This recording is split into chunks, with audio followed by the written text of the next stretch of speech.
Alam natin kung gaano po kahirap ang mabuhay dito sa mundo. Kasi karanasan natin na minsan, ginagawa na natin lahat na makakaya natin, pero nabibigo pa rin tayo. Hindi po ba? Kung minsan, wala ka naman talagang ginagawang masama sa isang tao, pero bakit kinamumuhian ka niya? Bakit sinisiraan ka ng taong yan? Kung minsan, nagtsatsaga tayo, nagpapagod tayo, nagpaporsige tayo, pero ano man yung gawin natin, bakit bumabagsak yung ating business? Bakit minsan hindi ka pumapasa sa exam? Wala ka naman bisyo, healthy ang lifestyle mo, pero mababalitaan mo, may cancer of the lungs ka. Yan ang malungkot na katotohanan, na minsan, kahit na naging mabuti ka at tapat sa mundong ito, hindi ka gagantimpalaan. Dahil ang gantimpala ay hindi manggagaling sa mundong ito. Ang gantimpala ay manggagaling sa Diyos. Always desire for heaven, and let heaven be our motivation. Sana magpalakas sa iyo ng loob, magbigay sa iyo ng pag-asa, ay ang langit na darating ang araw, lahat ng iyong hirap, lahat ng iyong problema, lahat ng bigat ng buhay na ito ay may katapusan, may kaganapan, may kasagutan. Saan? Sa langit, pinagkakaloob ng Diyos. But we are also challenged, my dear friends, to fear the loss of heaven.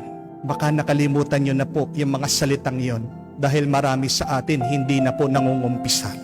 Maririnig nyo po ang mga katagang yon. Dinadasal nyo po yung act of contrition. Hindi po ba? That we should fear the loss of heaven and fear the pains of hell.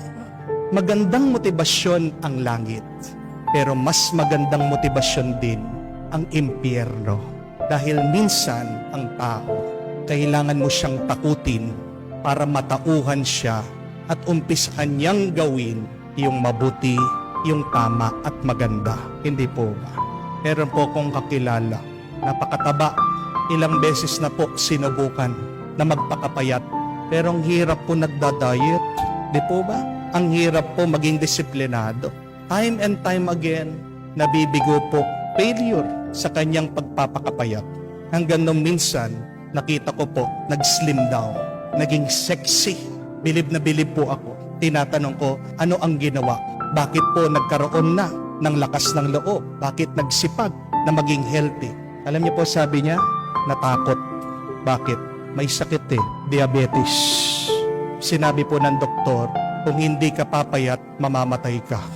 Hindi po ba fear is one of the greatest motivation? Kaya nga tanong natin, natatakot pa rin ba tayo na mapunta sa impyerno? Dalawa lang naman po ang pupuntahan natin pagkatapos ng buhay na ito. Langit o impyerno?